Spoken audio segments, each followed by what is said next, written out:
All, ಎಲ್ಲರೂ ಹೇಗಿದ್ದೀರಾ? ಎಲ್ಲರೂ ಚೆನ್ನಾಗಿದ್ದೀರಾ ಅಂತ ಭಾವಿಸ್ತೀನಿ. ಎಲ್ಲರಿಗೂ ಕನಸು ಕುಕಿಂಗ್ ಯೂಟ್ಯೂಬ್ ಚಾನಲ್ಗೆ ಸ್ವಾಗತ.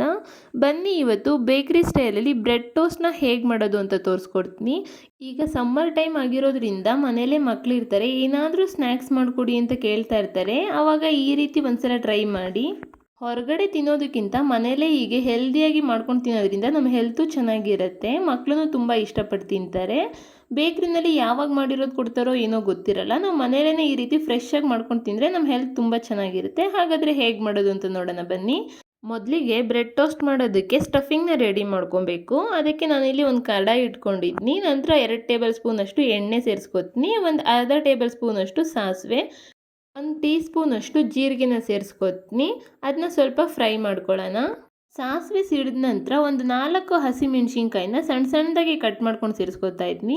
ಒಂದು ಗೆಡ್ಡೆ ಬೆಳ್ಳುಳ್ಳಿನ ಸಣ್ಣದಾಗಿ ಕಟ್ ಮಾಡಿಕೊಂಡು ಸೇರಿಸ್ಕೊತಾ ಇದ್ದೀನಿ. ಬೆಳ್ಳುಳ್ಳಿನ ಈ ರೀತಿ ಕಟ್ ಮಾಡ್ಕೊಂಡು ಸೇರಿಸ್ಕೊಳ್ಳೋದ್ರಿಂದ ಟೇಸ್ಟ್ ತುಂಬ ಚೆನ್ನಾಗಿರುತ್ತೆ. ಬೆಳ್ಳುಳ್ಳಿ ಸಿಗ್ತಾ ಇದ್ರೆ ತಿನ್ನುವಾಗ ಸೂಪರಾಗಿರುತ್ತೆ. ಒಂದ್ಸಲ ಟ್ರೈ ಮಾಡಿ. ನಂತರ 2 ಈರುಳ್ಳಿನ ಸ್ಲೈಸಾಗಿ ಕಟ್ ಮಾಡ್ಕೊಂಡು ಸೇರಿಸ್ಕೊತಾ ಇದ್ದೀನಿ. ನಿಮಗೆ ಬೇಕು ಅಂತಂದರೆ ಸಣ್ಣದಾಗಿ ಬೋಂಡಕ್ಕೆ ಕಟ್ ಮಾಡ್ಕೋತೀವಲ್ವಾ, ಆ ರೀತಿನಾದರೂ ಕಟ್ ಮಾಡ್ಕೊಬೋದು. ಇಲ್ಲ ಅಂತಂದರೆ ಈ ರೀತಿ ಸ್ಲೈಸಾಗಾದರೂ ಕಟ್ ಮಾಡ್ಕೊಬೋದು. ಬೇಕ್ರಿಲಿ ಆಲ್ಮೋಸ್ಟ್ ಈ ರೀತಿ ಸ್ಲೈಸಾಗಿಯೇ ಕಟ್ ಮಾಡ್ಕೊಂಡು ಯೂಸ್ ಮಾಡ್ತಾರೆ. ನಿಮಗೆ ಯಾವ ಶೇಪಲ್ಲಿ ಕಟ್ ಮಾಡ್ಕೊಂಡ್ರೆ ಅನುಕೂಲ ಆ ಶೇಪಲ್ಲಿ ಕಟ್ ಮಾಡ್ಕೊಳ್ಳಿ, ಏನು ತೊಂದರೆ ಇಲ್ಲ.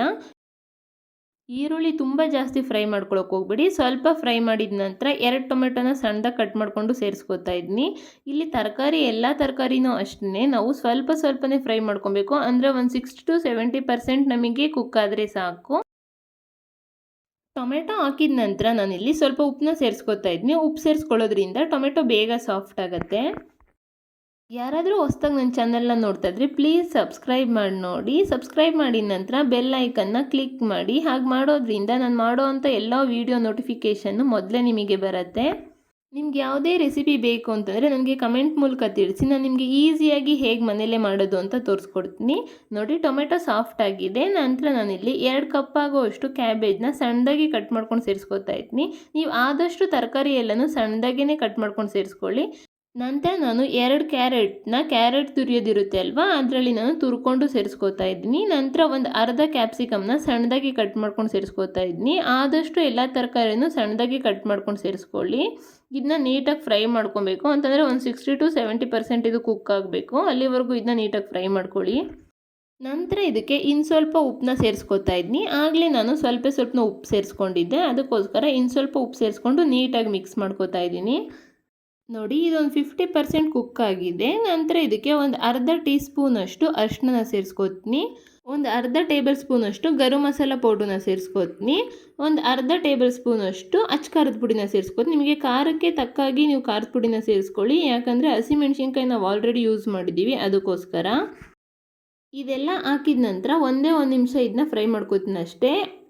ಕೆಲವೊಬ್ಬರು ಇದಕ್ಕೆ ಚಾಟ್ ಮಸಾಲನ ಉಪಯೋಗಿಸ್ತಾರೆ. ನಾನೇನಿಲ್ಲಿ ಉಪಯೋಗಿಸ್ತಿಲ್ಲ. ನಿಮಗೆ ಬೇಕು ಅಂತಂದರೆ ಒಂದು ಅರ್ಧ ಟೀ ಸ್ಪೂನಷ್ಟು ಚಾಟ್ ಮಸಾಲನ ಉಪಯೋಗಿಸ್ಕೊಳ್ಳಿ.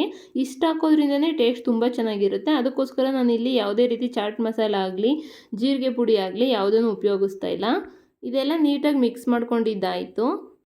ನೋಡಿ, ನಮಗೆ ಬ್ರೆಡ್ ಟೋಸ್ಟ್ಗೆ ಈ ರೀತಿ ನಮಗೆ ಸ್ಟಫಿಂಗ್ ರೆಡಿ ಆಗಬೇಕು. ಈ ರೀತಿ ಉದ್ರುದ್ರಾಗಿರಬೇಕು. ನಮಗೆ ಗೊಜ್ಜು ಟೈಪಲ್ಲಿ ಅಂದರೆ ನೀರು ಟೈಪಲ್ಲಿ ಇರಬಾರ್ದು. ಈ ರೀತಿ ಉದ್ರುದ್ರಾಗಿದ್ದರೆ ಸ್ಟಫಿಂಗ್ ಕರೆಕ್ಟಾಗಿದೆ ಅಂತ. ನಂತರ ಇದಕ್ಕೆ ಒಂದು ಅರ್ಧ ಕಪ್ ಆಗುವಷ್ಟು ಕೊತ್ತಂಬರಿ ಸೊಪ್ಪನ್ನ ಸೇರಿಸ್ಕೊಂಡು ಮಿಕ್ಸ್ ಮಾಡ್ಕೊತಾ ಇದ್ದೀನಿ. ಟೊಮೆಟೊ ಕೆಚಪ್ನ ಇಷ್ಟಪಡೋರು ಬೇಕು ಅಂತಂದರೆ ಈ ಟೈಮ್ನಲ್ಲಿ ಒಂದು ಅರ್ಧ ಟೇಬಲ್ ಸ್ಪೂನಷ್ಟು ಉಪಯೋಗಿಸ್ಬೋದು. ನೋಡಿ, ಮಿಕ್ಸ್ ಮಾಡಿದ್ದಾಯಿತು. ನಂತರ ಇದಕ್ಕೆ ಒಂದು ಅರ್ಧ ಹೋಳಷ್ಟು ನಿಂಬೆ ಹುಳಿನ ಸೇರಿಸ್ಕೊತಾ ಇದ್ದೀನಿ. ನಿಂಬೆ ಹುಳಿ ಸೇರಿಸೋದ್ರಿಂದ ಟೇಸ್ಟ್ ತುಂಬ ಚೆನ್ನಾಗಿರುತ್ತೆ, ಮಿಸ್ ಮಾಡೋಕ್ಕೆ ಹೋಗಬೇಡಿ. ನಿಂಬೆ ಹುಳಿ ಸೇರಿಸಿದ ನಂತರ ನೀಟಾಗಿ ಮಿಕ್ಸ್ ಮಾಡಿಕೊಂಡು ಇದನ್ನ ಆರೋದಕ್ಕೆ ಇಟ್ಬಿಡಬೇಕು. ಇಷ್ಟೇ, ಬ್ರೆಡ್ ಟೋಸ್ಟ್ಗೆ ಸ್ಟಫಿಂಗ್ ರೆಡಿನೇ ಆಗೋಯಿತು. ನಂತರ ನಾನಿಲ್ಲಿ 1 ಪೌಂಡ್ ಆಗೋಷ್ಟು ನಾರ್ಮಲ್ ಬ್ರೆಡ್ನ ಉಪಯೋಗಿಸ್ತಾ ಇದ್ದೀನಿ. ನಿಮಗೆ ಬೇಕು ಅಂತಂದರೆ ಬ್ರೌನ್ ಬ್ರೆಡ್ ಆದರೂ ಉಪಯೋಗಿಸ್ಬೋದು. ನಾನಿಲ್ಲಿ ನಾರ್ಮಲ್ ಬ್ರೆಡ್ನೇ ಉಪಯೋಗಿಸ್ತಾ ಇದ್ದೀನಿ. ನಂತರ ತವನ ಕಾಯಕ್ಕೆ ಇಟ್ಟಿದ್ದೀನಿ. ನೋಡಿ, ನಾವು ಮನೇಲೇ ಮಾಡಿರೋವಂಥ ಬೆಣ್ಣೆನ ನಾನು ಉಪಯೋಗಿಸ್ತಾ ಇದ್ದೀನಿ. ಎಷ್ಟು ಫ್ರೆಶ್ ಆಗಿದೆ ಅಂತ. ನಿಮಗೆ ಬೇಕು ಅಂತಂದರೆ ಹೊರಗಡೆನಾದರೂ ತಂದು ಉಪಯೋಗಿಸಿ. ಮನೇಲೇ ಮಾಡಿರೋ ಬೆಣ್ಣೆ ಇದ್ದರೆ ಅದನ್ನೇ ಉಪಯೋಗಿಸಿ. ಒಂದು ಸ್ವಲ್ಪ ಬೆಣ್ಣೆ ತೊಗೊಂಡು ನಾನು ತವಕ್ಕೆಲ್ಲ ಸ್ಪ್ರೆಡ್ ಮಾಡ್ಕೋತೀನಿ. ನಿಮಗೆ ಬೇಕು ಅಂತಂದರೆ ತುಪ್ಪನಾದರೂ ಉಪಯೋಗಿಸ್ಕೋಬೋದು. ಕೆಲವೊಬ್ಬರು ಎಣ್ಣೆನ ಸರುಕೋತಾರೆ. ಎಣ್ಣೆನಾದರೂ ಉಪಯೋಗಿಸಿ, ಇಲ್ಲ ತುಪ್ಪ ಆದರೂ ಉಪಯೋಗಿಸಿ, ಬೆಣ್ಣೆನಾದರೂ ಉಪಯೋಗಿಸ್ಕೊಳ್ಳಿ. ಬೆಣ್ಣೆ ಉಪಯೋಗಿಸೋದ್ರಿಂದ ಬ್ರೆಡ್ ಟೋಸ್ಟ್ ಟೇಸ್ಟ್ ಅಂತೂ ತುಂಬ ಚೆನ್ನಾಗಿರುತ್ತೆ. ಈ ರೀತಿ ಬೆಣ್ಣೆ ಹಾಕಿದ ನಂತರ ನೀಟಾಗಿ ನಾವು ಬ್ರೆಡ್ನ ಬ್ರೌನ್ ಕಲರ್ ಆಗೋವರೆಗೂ ರೋಸ್ಟ್ ಮಾಡ್ಕೋಬೇಕು. ತುಂಬ ಜಾಸ್ತಿ ರೋಸ್ಟ್ ಮಾಡ್ಕೊಳಕ್ಕೆ ಹೋಗಬೇಡಿ, ಸ್ವಲ್ಪ ಗೋಲ್ಡನ್ ಕಲರ್ ಆದರೆ ಸಾಕು. ಎರಡು ಕಡೆನೂ ನಾನು ಬೆಣ್ಣೆನ ಹಚ್ಕೋತೀನಿ. ನೋಡಿ, ಈ ರೀತಿ ಬೆಣ್ಣೆ ಹಚ್ಚೋದ್ರಿಂದ ಟೇಸ್ಟ್ ತುಂಬ ಚೆನ್ನಾಗಿರುತ್ತೆ. ಒಂದೊಂದು ಸೈಡ್ ಒಂದು 5ರಿಂದ 10 ಸೆಕೆಂಡ್ ನಾವು ರೋಸ್ಟ್ ಮಾಡ್ಕೊಂಡ್ರೆ ಸಾಕು, ನೀಟಾಗಿ ಬ್ರೆಡ್ ರೋಸ್ಟ್ ಆಗಿಬಿಡುತ್ತೆ. ನೋಡಿ, ಒಂದು 10 ಸೆಕೆಂಡ್ ಆಗಿದ ನಂತರ ಉಲ್ಟಾ ಮಾಡ್ತಿದ್ನಿ. ಈ ಕಲರ್ ಆದರೆ ಸಾಕು, ತುಂಬ ಜಾಸ್ತಿ ಆಗಿಬಿಟ್ರೆ ಬ್ಲ್ಯಾಕ್ ಆಗಿಬಿಡುತ್ತೆ. ಅದಕ್ಕೋಸ್ಕರ ಎರಡು ಸೈಡನ್ನು ಇದೇ ಕಲರ್ ಆಗೋವರೆಗೂ ರೋಸ್ಟ್ ಮಾಡ್ಕೊಳ್ಳಿ. ಈ ರೀತಿ ಬ್ರೆಡ್ ಟೋಸ್ಟ್ನ ಮನೇಲೇ ಒಂದ್ಸಲ ಮಾಡಿ ಟ್ರೈ ಮಾಡಿ. ಪದೇ ಪದೇ ತಿನ್ನಬೇಕು ಅಂತೀರ, ಮಕ್ಕಳು ಅಷ್ಟೇ ಪದೇ ಪದೇ ಇದೇ ರೀತಿ ಮಾಡಿಕೊಡಿ ಅಂತ ಕೇಳ್ತಾರೆ. ನಾನು ಉಳಿದಿರೋ ಅಂಥ ಬ್ರೆಡ್ನೂ ಇದೇ ರೀತಿ ರೋಸ್ಟ್ ಮಾಡ್ಕೋತೀನಿ.